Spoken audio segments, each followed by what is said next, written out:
25. I'm rolling 4 miles an hour. Look at how that looks. Look at all those stumps. That's what you want. You know that's structure. No questions. No. You absolutely. There's another. Look at that one. Bam. Hey, right there. See that? There's that big old stump. Right there. All right, guys. It's been long awaited.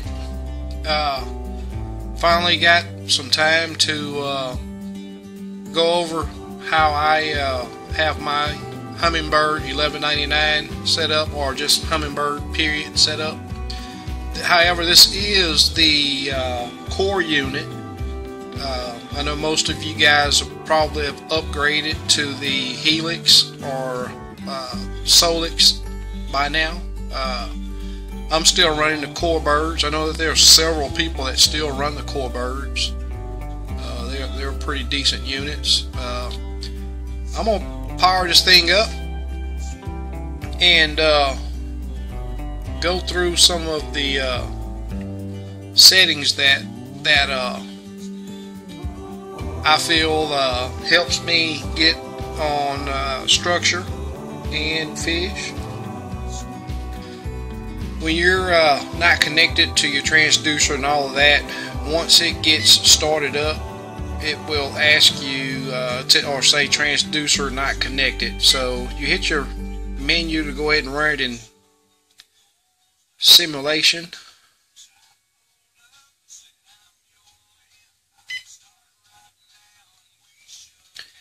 One thing that I'm going to do right now is, since I'm recording this, is I hit my power button, and this is your backlight. I'm going to go ahead and turn that down so that it won't blind me and the camera. So one of the big things that I think a lot of people have problems with on these units. Let me go ahead and adjust this because it's very hot on the camera. And you may see some pop up, some screens pop up, but that's just while it's running in simulation.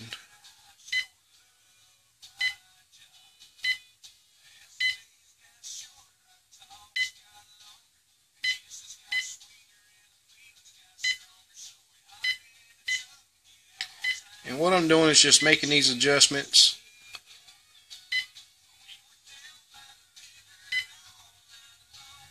While the camera is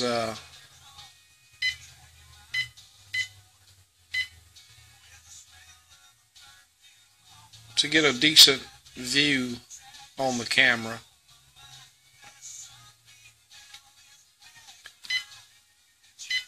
And I'll go over these settings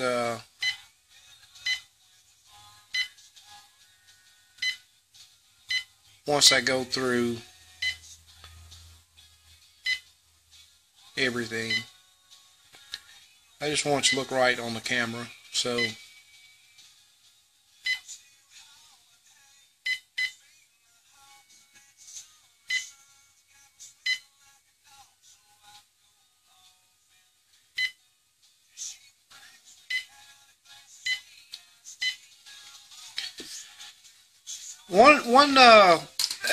I want you to pay attention to here. This is my volt reading. I have it hooked up to a power converter to where I can plug it in the wall and it converts it to where I can hook up my power cord, my additional power cord that I bought to plug into my unit.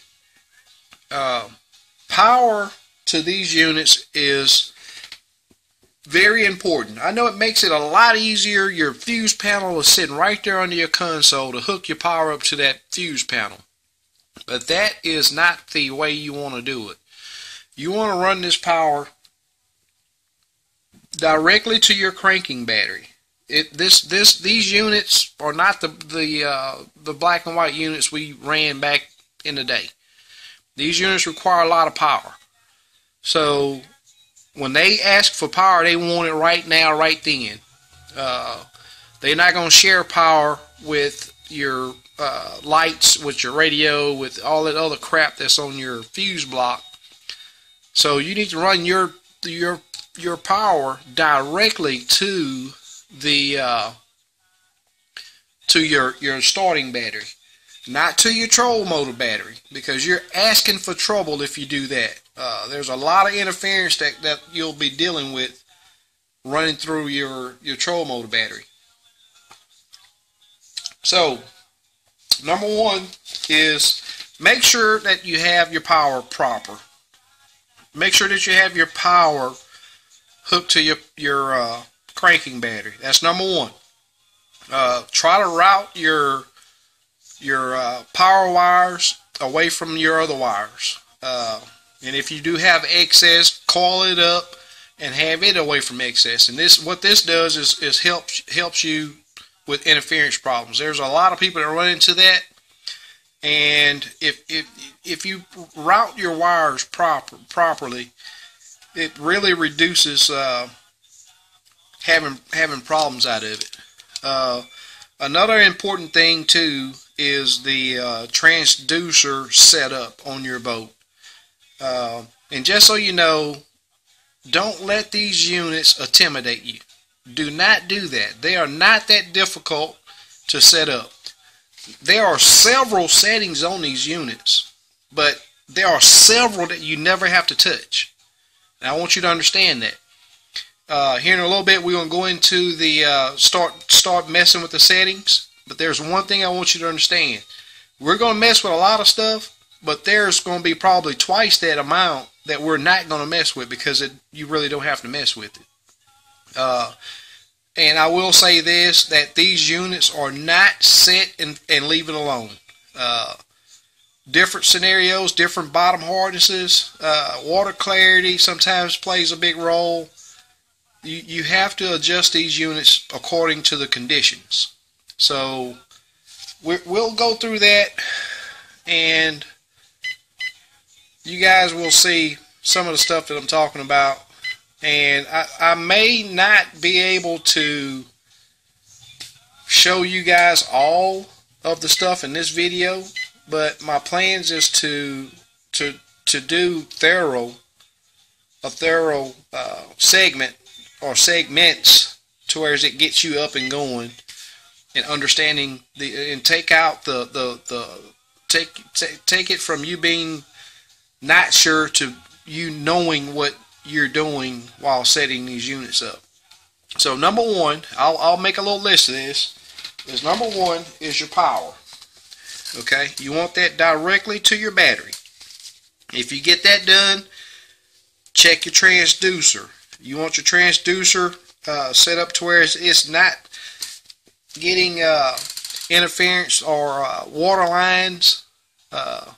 And on my boat, this is a recording that comes on the unit that you're looking at here now, but I'm going to go to some recordings that I have that I took while I was out on my boat. Now, I run a tunnel hull, and I have to tilt my motor way up. I have to tilt it up a lot to give my transducer clear view. And the left side sometimes picks up interference. I know that. So if you see that, and sometimes there may be just choppy conditions, there may be waves from another boat, and you'll see that. But you have to expect that. Once you see what those waves do and other little things do, you'll understand, hey, that's what that's from. And it won't affect you understanding what you're seeing on your unit. Okay? So, first thing that you want to make sure that you have power. Make sure that if your volts is below 11.5, you need to recharge your batteries. You need to check and make sure that your motor is charging your battery. It has to be above 11.5 volts. Once I get below 11.5 volts, my unit doesn't show properly. But now, usually it's around 12 point, 12.5. But I got the power converter set to where it's just about 13.5, which is optimum to run these units. Let's talk about some of the settings. I want to try to keep track of how I'm talking, the order that I'm talking about. That way I can make a list of the things that we discuss. Your power button. While your unit is on and running, you can just hit your power button and let go. You have the option to turn your, I may need to bump that light down a little bit more so that you guys can really see what I'm talking about. So you have the very top is Sonar. You got the option to have it on. If you're gonna run and scan, you want it on.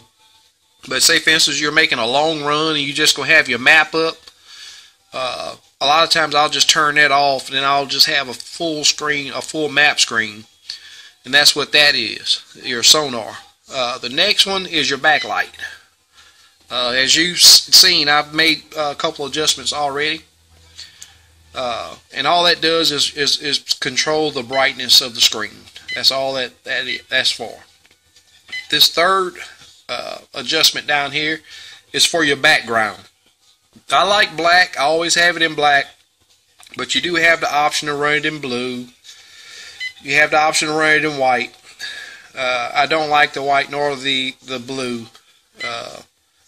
The black, it draws my eyes, draw attention to the screen instead of that bright blue and the bright white. So, and all you have to do is click it one more time to get out of that. Another feature that I want that you would need to do to make most of the adjustments that I'm going to be making is hit your menu button twice. Hit your menu button twice. Come over to Setup. Use your cursor button and go over to Setup. Setup right there. Scroll down to User Mode. Usually this is going to be in normal. Okay? So you want to take that out of normal and put it into advanced. And what that does is gives you more control over setting up your unit, customizing it, and just gives you more features to set your unit up.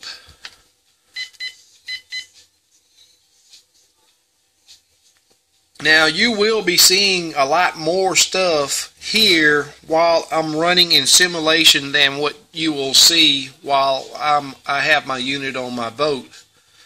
I'm trying to think of on the alarms. I think I got them all off, and I do. But this, I hardly ever come into the alarm settings. But as you can see, the settings there, I mean, it's mostly arrival, drift, alarm tones and stuff like that. Your 360, low battery. I do use the low battery. Now, that's one that I do use. And I got it set on 9.5 volts. And if I hit that, I know I need to turn all my stuff off and get crunk up and go get me some power from somewhere. But the depth alarms and all, I don't use any of it. Okay, so let's come over to Sonar. I almost always run my Sonar beam in 200 kilohertz. Almost always. I rarely. I mean, sometimes if I'm playing around looking at a brush pile or some type of structure, I'll mess around with the kilohertz, just like with the frequency. I'm usually always running it on 455. Okay, so you do have I know you've seen that screen pop very bright, and if you are going to run it in 800, you have to go into your and adjust your sensitivity way down, because this gives a lot stronger beam.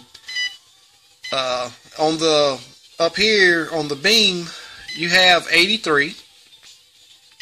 you have 200, and then you have 283. And it's like I say, I scan in several different conditions, shallow, deep, you name it. And 200 does great, and 455 on the frequency. Surface clutter I got set on 3, and this switch fire is really for your 2D. I run it on max mode. I think I get a lot better readings with the max mode on. Fish ID I got on. I really don't depend on that a lot. The RTS window is that what some people say on the. Let me go ahead and go to the 2D, and that way you guys will understand what I'm talking about. Menu twice. Go back to Sonar, and go to this RTS window. And I always run that off. A lot of people say, "Oh, I want this. This is what's right now." Well, if you turn that off, then you got a wide and you got a narrow. And I run it on off. Right here is right now. There's zero delay on what I'm seeing right here. So I run that. I want to see my screen. I don't want to see all that other crap going on. So RTS window off. Sonar colors, you can change your palette. I usually always run it on 3 on my 2D. Bottom view, got on structure ID. Zoom width, wide. And the 83, I've always run it on 455, so, or the 200, so I'm not worried about where that's set at. Depth lines, I do have on the 2D and DI. But the depth lines for my SI I do not use because I feel that it's just something that gets in the way of me looking at my scans. Noise filter I got on low. Max depth. Now, this is something that I want you guys to understand. I want you to pay attention to this. You can put this on auto and it will self-adjust. But what will happen is, as you change depths, your whole screen is going to be jumping. Okay? So on your max depth, if you feel comfortable with, I'd adjust this. But if you know that the deepest water you are going to go over is 50, 40, maybe 60 feet, you can adjust that. But one thing you will have to remember is that you have it on manual, and you will have to adjust this if you go in water deeper than 50 feet or whatever you have it set at. I prefer having it in manual, and it just I can read my screen a lot better than when it's jumping all over the place.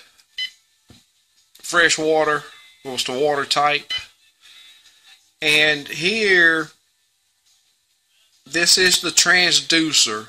And you need to know which transducer you have. I upgraded from the regular transducer to the high def. It gives a slight better scan. So you can adjust that. If you just have the regular transducer that come with your unit, you really don't have to change that. But I did change it on this one since I upgraded. Color bar, and that's just the color of your 2D. I don't need that on, so I leave that off. Temperature graph, I don't use that. And this is something that's pretty important here too, is that down imaging beam. And although I got the 2D running here, and I can change this in the down imaging screen, but it has it here also. And this is just the beam, that your sonar beam that it shoots down. You want that on wide, that way it covers the most water, water that it can possibly cover. You also have a DI. You can adjust your DI on the sonar, and that's the color. So you got your navigation. Now, if you're not running a lake map, I'm not for sure what all shows here without a lake map, but I do have a lake map, and I think most of these settings are there whether you run a lake map or not. A lot of this stuff you don't have to even mess with. However, there is this chart orientation. I'll tell you what, I'm gonna go to, let me go to the map screen, and I'll show you what that does. So the chart orientation, you want to put on head up. That way your boat direction is always going up, and the map will turn to accommodate for the direction you're going. So if you are in, and I think all units come with the north up being as set as the setting, and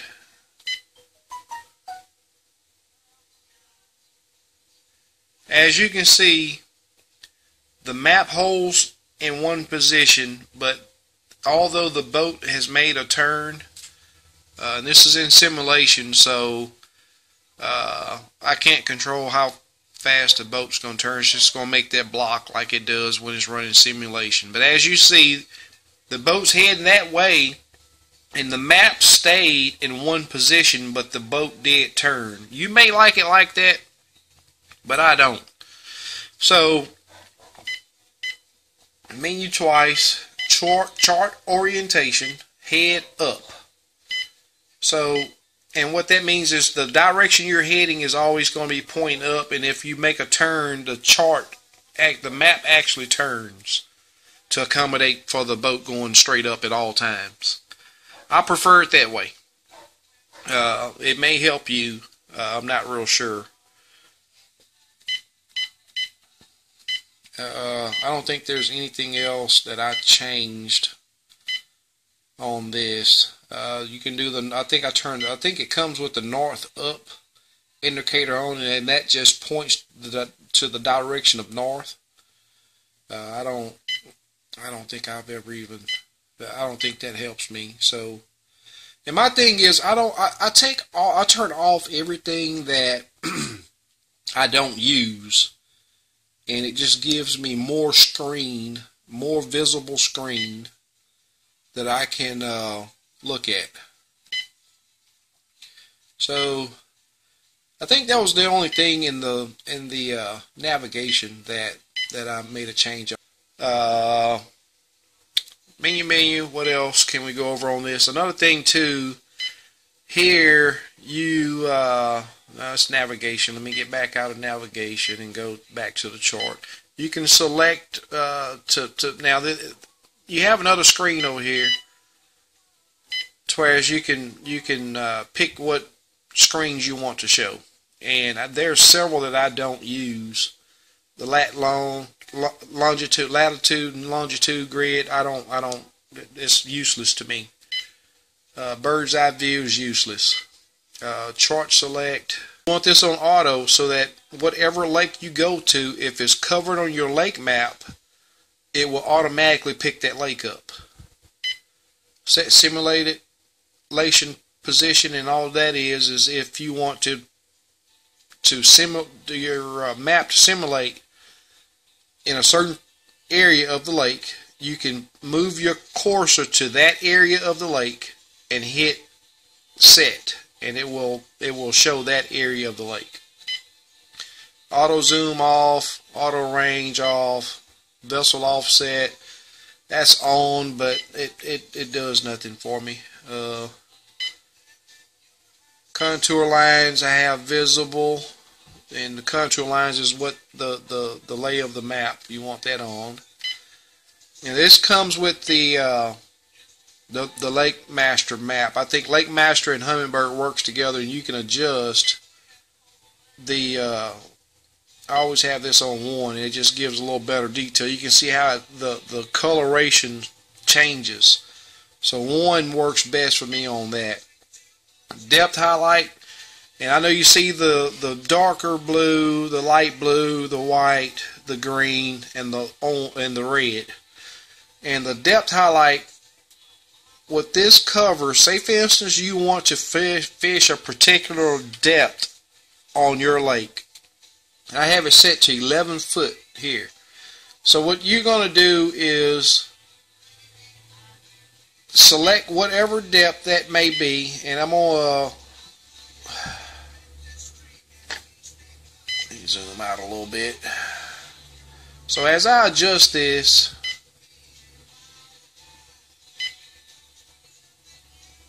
you see that, well, this is in a shallow area. I guess I should be going down. But if I go down, the more I go down, the more green you see. This is a shallow area of the lake. So I'm at 10 foot now. And the more I select down, I'm at 9 foot on the depth highlight. So it's highlighting 9 foot of water. And now I'm going to tell you this too. You have a highlight range, and it's a plus or minus. You can adjust that. I got it set for 2. So I'm usually always running at 11, and what that gives me a reading of is from 8 foot of water to 13 feet of water, and it highlights it in green. And I know I talk a lot about how I break a lake down, and this is one of the tools that helps me do that. If I can find out the depth that the fish are, people are catching fish, I come here, select that depth, and you got your range to where you can be within 8 to 13, or if it's 20 feet of water, you can adjust it to 18 to 22, and it highlights those areas of the lake, and you know that those are the hot areas of the lake. That's a very big tip that I'm giving you guys.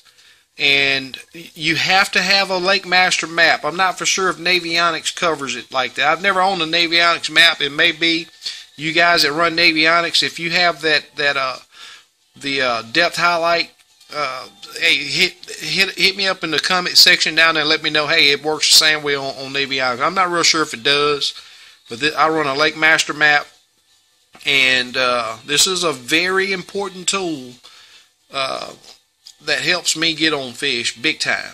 And it's like I say, on this particular lake here, I got it set for 11 foot, and I have a depth highlight of 2 foot, negative 2 foot, positive 2 foot. So that gives me a range from 8 to 13 feet. That turns it green. And I know that in those areas, if I want to go and scan, looking for structure or whatever, the fish should be or may be in that area. And if they change depth, all I got to do is come here. If they go down to 14 feet, I come here and change it to 14 feet. And it highlights that water depth, those areas of the lake, it highlights it green. Water level offset.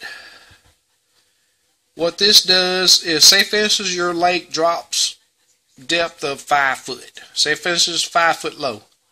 You can come here and go -5. Wow, that changed that big time. So you can go -5, and it reduces the amount of water in the lake, and it changes the contour lines and everything. Now you see that there's 0 green right there. Okay, and that's 5 foot low on this lake. So if I come here and go 5 feet, say if this is 5 feet high. So, and it changes. It gives you, and the more you go up, the more water you get. And I think it's zooming out as I'm zooming. But you can see that it changes the contour lines and all that change. But my lake has been fairly normal on the pool. So I leave that at 0, and then if it's high, I'll adjust it. It's like I say, there's several settings on here that you will need to be adjusting each time you go out, and this is just some of it. Okay, so shallow water highlight is the next one. So if you want to stay out of 8 foot, if you want to stay out of 7 foot, 6 foot, I have it set for 5 foot. But whatever you feel uncomfortable, whatever depth you feel uncomfortable running in, you can set this shallow water highlight, and it will highlight it red, so you'll know, hey, those areas are shallow. You don't want to do that. You don't want to go in those areas. Then this is your lake list, and you can come here and see what all lakes your card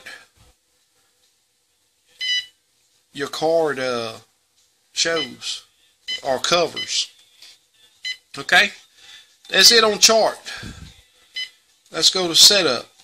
Of course, in feet, miles per hour.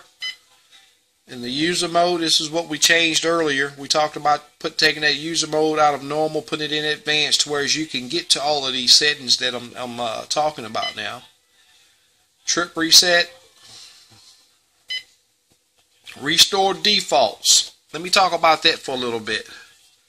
If you've been jacking around with your unit, changing a bunch of the stuff that I haven't talked about needing to change, you can come here and hit restore defaults. And all you got to do is hit your cursor over, and it's going to ask you, are you sure? And you click that direction to yes, and it'll take your unit back to the factory settings. Okay, now I know some guys that'll go in and, oh, I'm going to check this out, see if this will tinker this, tinker that, tinker this, and next thing you know, the unit's all out of whack and they don't know what to do. So you can come here and hit restore defaults, and it'll take your unit back to the factory settings. Okay, I'm not going to do that because I got my unit dialed in to where it's fairly decent. I can read it pretty good. I know you see my boat's driving over dry land. It's just because of the area that I selected to run in simulation. I'll tell you what, let me get it back on exit out of it, and we're going to put it on something you guys. Another thing too, I'm going to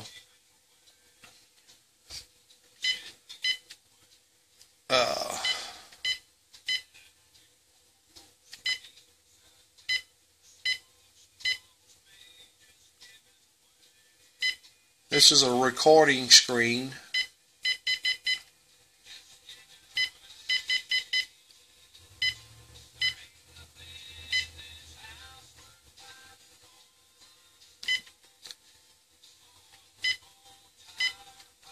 So we're still working on the setup. User mode advanced, trip reset, trip log. I don't ever mess with that. Restore defaults. We talked about that. Format nav directories. I don't think you need to select readouts. Okay. And what that is these buttons, these boxes. On some units, they run up the side. One big improvement that they did with the Helix units is they took the blocks away.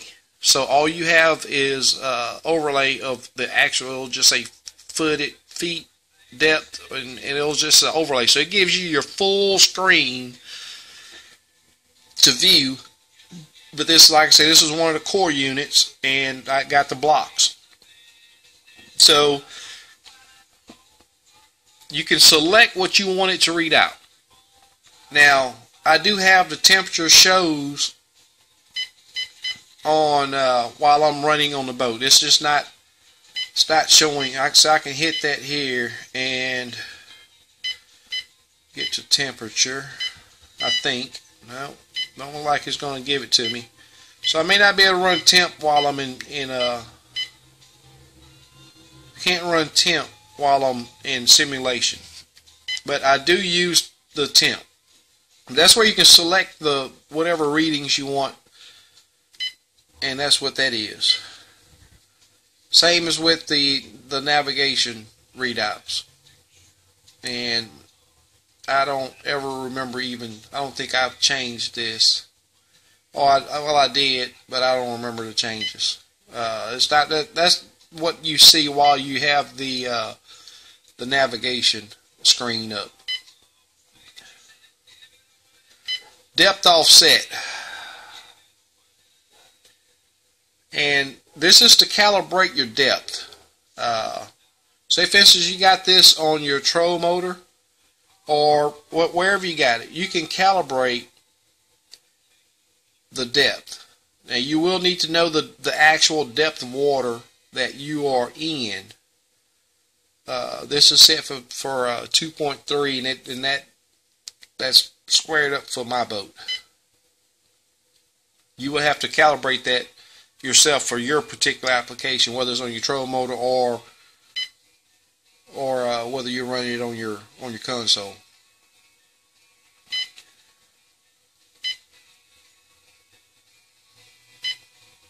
Here you can adjust. I don't have a date readout, but you can adjust that, the format you want that in. This is a factory setting. I've never changed it. That GPS output, I've never messed with that. Digits, I run on small tents. You can put it on big tents, and it just blows up your number. I want to see the maximum amount of screen that I can. These settings here, I don't ever mess with that. Like I say, that's another area you can change your sonar on off. Demonstration visible.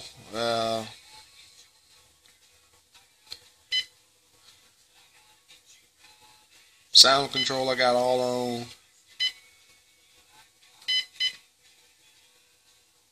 And that's the bottom of that. Okay. And this is one block that I can't scroll all the way through for some reason. This unit's never been able to do that since it's been new.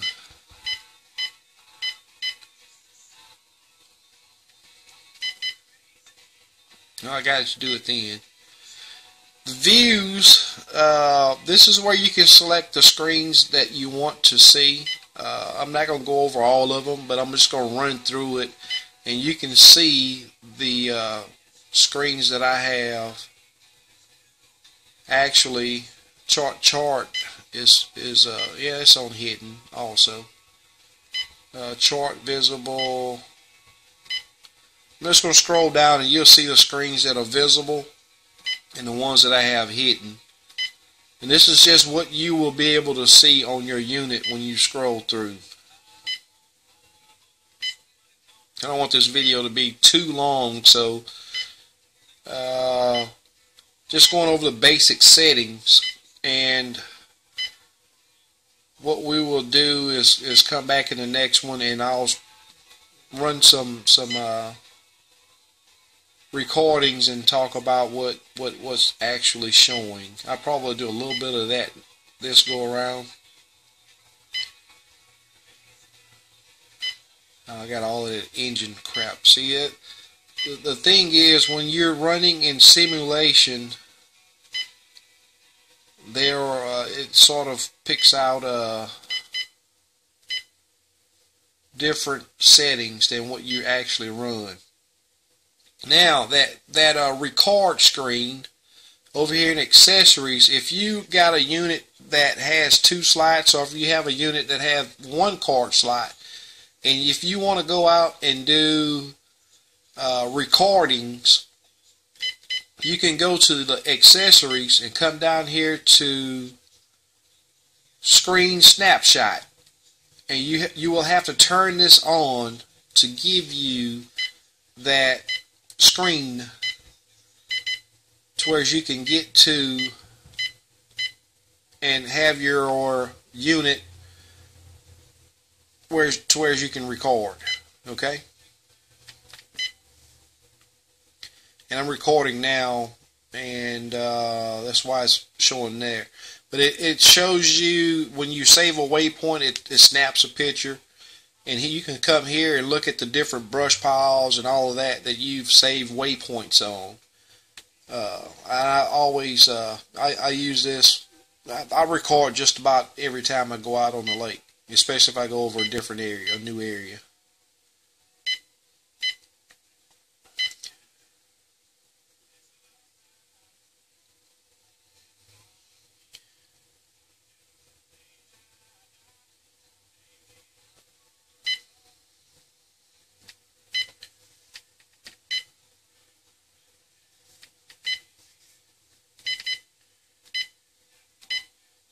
Now, while if you're wanting to make an adjustment to side imaging, it's best if you go to the full side imaging screen.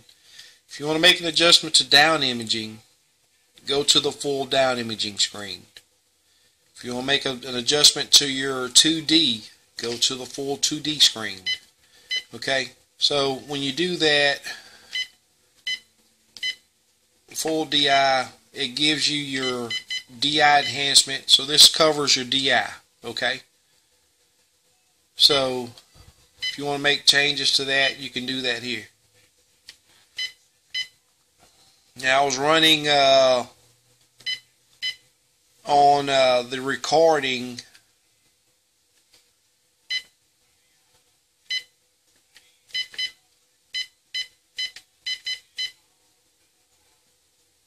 and again I had that adjusted to 50 feet.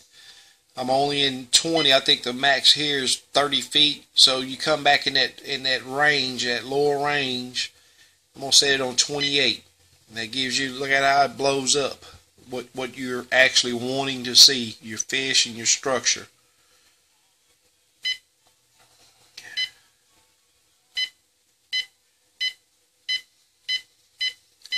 Get to the full screen 2D.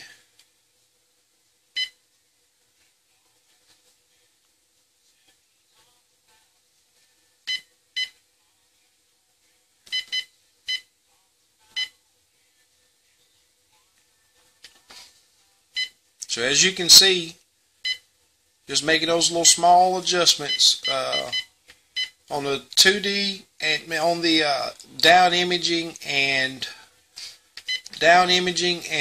SI. I always go to SI Enhance, because once you click that, it gives you all of your settings that you need to make any kind of adjustments.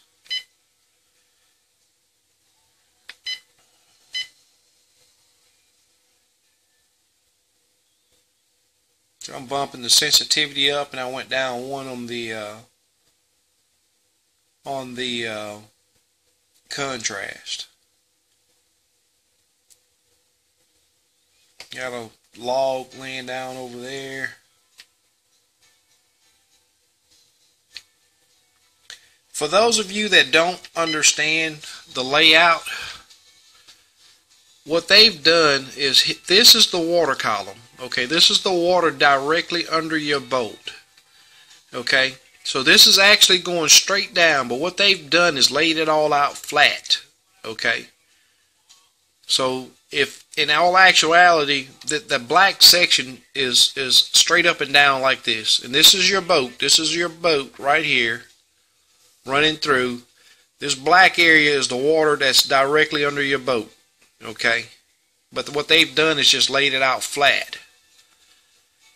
I hope that makes sense. And this is the actual surface, the bottom surface, out to the sides of your boat. Got a couple of trees standing up there. Another one. And if you look at these dark spots, these are shadows that the sonar can't go through. You can look at that. There's shadows. You always see that shadow. And a lot of times you can look at the length of that shadow and tell how tall that structure is. Like there's a little small, real skinny tree. Now even this one, you can look at that shadow and tell, hey, that tree's pretty tall.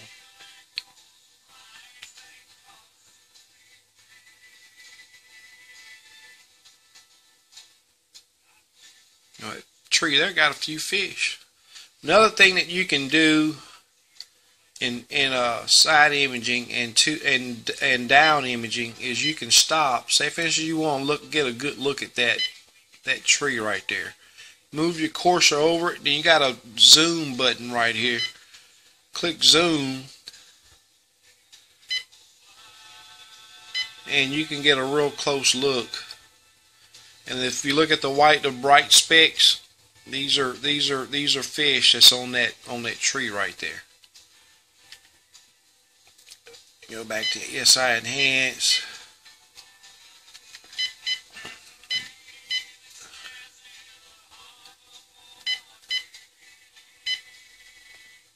and I'm gonna bump that sharpness up. And it really, see, I blew those, it's not a lot of fish there, but those bright white specks, those are fish. And as I can tell you, a lot of guys don't like using that sharpness, and it's like I say, it sort of kills how pretty your screen may look. But let me tell you, it blows those fish up big time. It blows those fish up big time. And if I had that off, you wouldn't be able to see any of the fish. And it's like I say, these core units, a lot of guys don't think that they show fish, but let me tell you, they do. They don't have the target separation that the Helix and the Solix and all those newer units have. But hey, I know that there's some fish right there. You understand what I'm saying? So that's why I always say I'm not ready to upgrade yet. I think this core unit does me some great justice. And now I'm running that sharpness on too. Okay, playback paused. Come up here, hit stop. What was another good one? I think it was finding a good recording.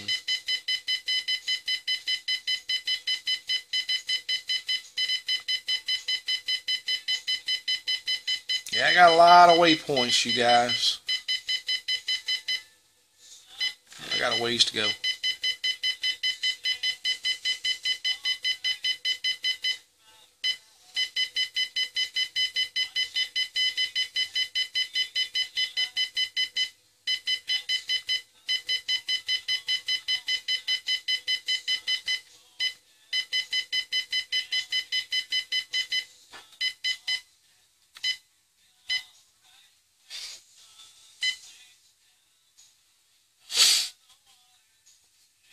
But this, I don't want you guys to think that I'm doing something spectacular. I'm just a regular old guy. You know, I just spent a lot of times. One thing that helped me a lot is I can play with this unit in my house. That's helped me tremendously. So you getting a power converter, and that additional card, spend time with your unit. I like using these units. One thing that I don't know how I missed covering that, is the range, the SI range. On smaller units, you want that range down around 60 or below. Now, as you can see, the more I go down on this, and this is a 1199, it's got a pretty good size screen on it. I usually run 75, 85, sometimes 100 on my range. And what that is, what it is how far out to the sides it's looking.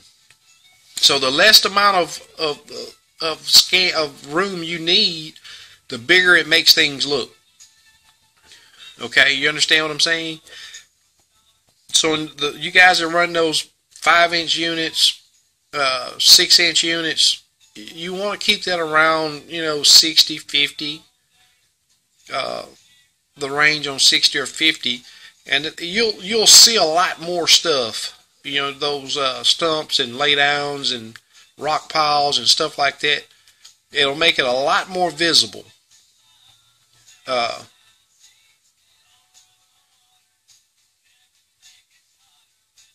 When you control that range. Because like I say, I'm running a big old, it ain't really big, now that they got the that big old 15-inch Solix out. I can't call my unit big anymore, but I can handle and still see structure and fish and all that stuff good. 75, 80, that's where I usually stay, 75 to 80 feet to each side. And I can see the structure and all that other stuff pretty good. I don't know how I didn't cover that. But that's pretty important.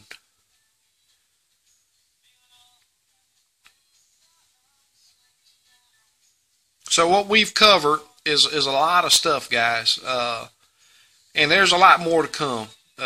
It's like I say, I'll probably do a printout. Doug Vorenberg is the guy that really opened my eyes with that printout that he did. He just printed out, he took a picture of his screen and printed out, and then he made a fold to where the water column was here, and then he just laid it flat. And once you see what I'm trying to say with that, you'll understand how to read side imaging. But this is my unit. This is what I use. I think it helps me a lot. SI Enhanced, guys, it works pretty good.